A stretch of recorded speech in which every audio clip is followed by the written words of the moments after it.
once you realize that I am alone and that that's okay, it has this counterintuitive or inverse effect where then you're like, okay, so you're not trying to get things from people, you're not pushing people way away.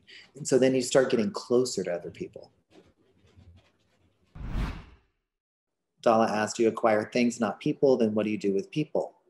You just relate to people. So it's not an acquisition, it's a, is this someone I enjoy being around? Is it not? What do I know about them? So the purpose of relationships is to be known by another person, in other words, witnessed and approved of, and to know them. That's all. At the purest level, that's what a relationship is. And that's really what the goal should be. So if you want to be known and you want to know someone else, then have a relationship. All the other reasons are a little suspect in my opinion, but I'm a hard ass about it, and you don't have to be that strict about it. They're not meant to give you things, get you things, change your lifestyle, things like that. Those things can happen, and that's a part of it, but that's a part of an acquisition mindset. But let me show you how innocent this is, though. Like you're young and you don't have as much money, and then you meet someone else and they're young and you don't have as much money, and you kind of like them, and so you're like, oh, we're dating and now we're going to live together. Won't that be great? Because then we can have a better apartment and maybe even take a trip and blah, blah, blah, blah. There's nothing wrong with that, but that is a little bit acquisition-y. And so you just need to make sure that there's the other parts too. Like that you actually like them and you want to know who they are and you want them to know you. So see what I mean? It's not like evil or something. It's just, you know, and then after those phases of life, if people are continuing to be acquisition oriented whenever it's not trying to meet a need, you know, I think I've said this to you guys before, but a lot of couples, a lot of times we get together with someone because we're trying to solve a problem. Honestly, that's not the best thing to do. It's better to kind of figure out your own problem and how to solve it, and then enter into a relationship that isn't about fixing problems all the time.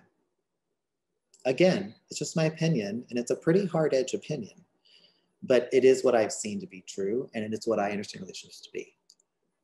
In other words, meet your own damn needs, and then you take your wants, and you can find someone to go do those wants with. Totally different kind of relationship. Completely different. I have had both, right? I've had the two styles. They're radically different.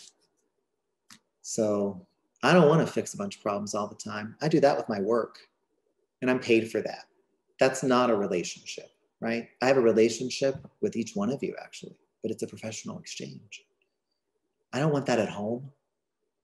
Why would I do that? Right? It's so if you're not afraid to be alone, then you start getting a lot more like, hey, wait a minute. This is not what I want to be doing. I'm going to be fixing shit all day long. I want to be like enjoying this person, them enjoying me. Yeah, we might fight sometimes, but what do you guys think about what I'm saying? Because you all look a little bit like, it's a totally different way of being. And then we would probably have a lot more people that were a little bit more self-sufficient as well. And that wouldn't hurt. I mean, you know, instead of just being a big like victim bag and soaking up all the resources everywhere that you're entitled to, what if you like managed your life and then, you know, figured some other stuff out after that? So anyway, it's a really different way to be, but I really, really encourage you guys to think about it, you know? But yeah, it's a very different way to be. But it requires you to not be afraid to be alone, because most of the time relationships are about fixing a problem that one of the other person has. Really think about it. Go through, you guys should do this. Go through like a mental exercise of the relationships you've been in. What you'll notice is they're all about solving problems. And it doesn't mean there's not more there, because there can be, right? You can have love and still have that going on.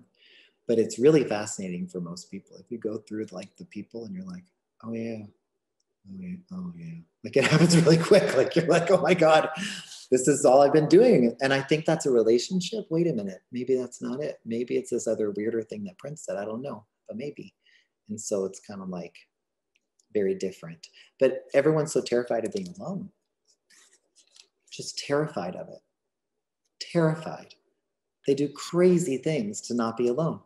And so if you have worth, if you know how to protect yourself, then it doesn't feel as bad to be alone. And so you can kind of hold out a little longer before you make a choice on that person. And maybe that relationship still ends, but I'm saying you don't just jump into another one because you're like, well, that was a lot going on in that, a lot of effort in that. I learned from it, blah, blah, blah, blah, blah. I'm going to be alone again for a little while. Brent, do you think that for me the child part had really struggled with being alone, Yeah. and until I did corrections around that, and then getting a dog helped a lot. But Well, I that's why. remember in my work with you having to go to the child and do those corrections, and And remember me telling you to get a dog? yeah, for years. And you didn't want one? I'm like, no, Yeah. you need one. Yes. Yeah. Yeah. Now, what would you do with that little Milo? He's so cute. Oh. Lynn has the cutest dog. He's really a cool dog. Yes, every correction you do actually kind of takes a chunk out of the I'm alone. Because see, you're attending to your child and your teen. So every single correction takes a piece out of I am alone. Because the reality is you're alone. Everybody's alone. Well, as soon as that cord is cut, you're alone. Tala, you seem surprised. You are on your own. So is everybody else. We're encased in this like skin stuff. And then there's like some kind of energetic connection. But just look at how your body is made. Are you connected to somebody else? Unless you're a conjoined twin. And so you're meant to be alone. And then you have to learn how to reach across that divide, right? Hey, I am this. This is who I am. I want you to see it. Okay, that's what it really is, not merging, right? Like I'm going to merge with somebody else. I mean, you're all alone. So I'm not trying to bum you out. I'm not trying to make you have like dark thoughts. I'm telling you the truth. As soon as that umbilical cord is cut, you are on your own. So that's how it all works. So again, I've said this with you before about other things. I don't make the rules, but I know what they are. You're alone. And so you better get used to it and learn who you are, right? Learn like who you are, work with yourself, and you feel less alone. Think about like those of you that have been doing some of this work with your child and your teen. If you notice you don't feel quite as lonely and the intensity is not as intense when you do, because you have yourself, right? You it's a way to build a self. Like I have myself, it's me and these kids. And so then it's a little bit more tolerable, and then you can be more selective. There are times in my life I do not want someone to know me very much. It's a conscious choice. Like I'm like, no, I don't want to be known right now. I'm working out some other shit. I don't want to deal with another person. And because I'm not afraid to be alone, I don't do it. My adult decides I'm not going to start a relationship with this person. There are other times that I'm like, I'm totally ready for this, or it feels good to me, so I'm going to open up. I want to be known. But I'm telling you, it's conscious. And then I also have to want to know that person. There's a lot of really hot dudes that I don't really want to know. So I don't really hang out with them. And then sometimes there's one that I really want to know. Well, then I'll hang out with him. And then other times you just want to people, and that's okay too. I'm serious. It's fine. It's just, if you're not alone all the time, you're not super intense with this loneliness thing, you just don't do all kinds of weird stuff. So anyway, like you guys, who you are is like a precious thing. I'm not trying to be like, oh, do like a, little violin or something, but who you are is like really precious. Like you're a precious being. And who you choose to allow to see you and who you choose to interact with is something that people should pay more attention to. It's like your gold. It's like your little bit of gold is who you are. Your thoughts, your feelings, your body, what you do with that body. That's like precious. So I don't know why people are just throwing it all over the place. I get it. I remember doing it when I was young, but it's like, come on. Like learn how to be alone, work through that, and then you don't give your gold away all the time. Well, it all makes sense to me. I don't disagree. It's kind of scary. thing, especially if you are in a relationship and you're like, well, inevitably that's how I got into this relationship, at least in part. But let me tell you something. Well, that makes sense, right? And it's good that it scares you a little bit. That's important. But the thing is, it's like relationships evolve over time. So if you're changing, which everyone's always changing all the time, they think they're not, but they are, and then the other person is changing, then sometimes you can kind of catch each other up to where the other person is. So even if it starts in a certain way, as people mature and also do personal work, frankly, then they're better able to kind of navigate those changes. Meaning, as a couple, it's possible. But yeah, it's super scary, actually, what I'm saying. It is. That's why I'm like, what do you guys think about what I'm saying? Like, it's really something most of you have never heard before.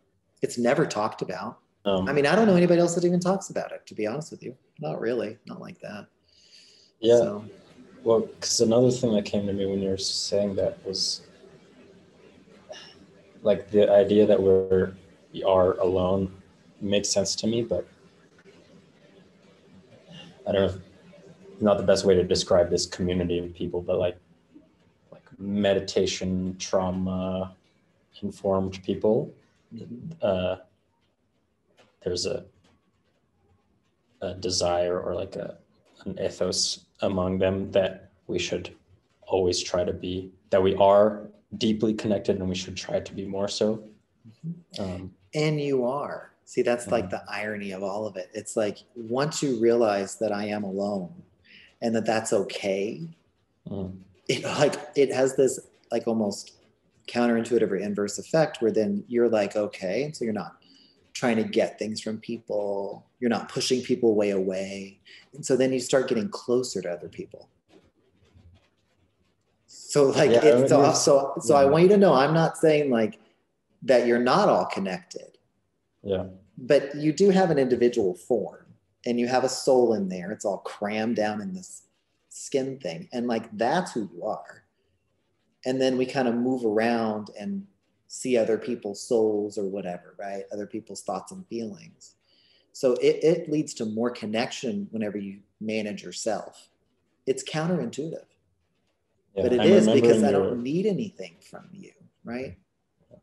Like, I mean, it's just a very different way to move through the world. It's like, so like you meet someone, I don't need anything really from them. Not I need less. It's that I'm managing this shit show over here. So I've got my own thing going on, right? And I'm dealing with that, managing that. And so then it's like, I don't need you to fix anything for me. That's not a normal way to be. So I'm telling you, like, most people are not like this, nor do they ever even have the opportunity to develop in that way. You guys, if you want it, have the opportunity to develop in that way. But it does make you a lot different than other people. And so some people don't understand how that works. Like where like you're in a relationship and someone says something like this. You're just so independent. You're just so independent. And so I said to that person, are you saying I'm anti-dependent or independent? And he was like, I don't know. And I was like, well, I understand.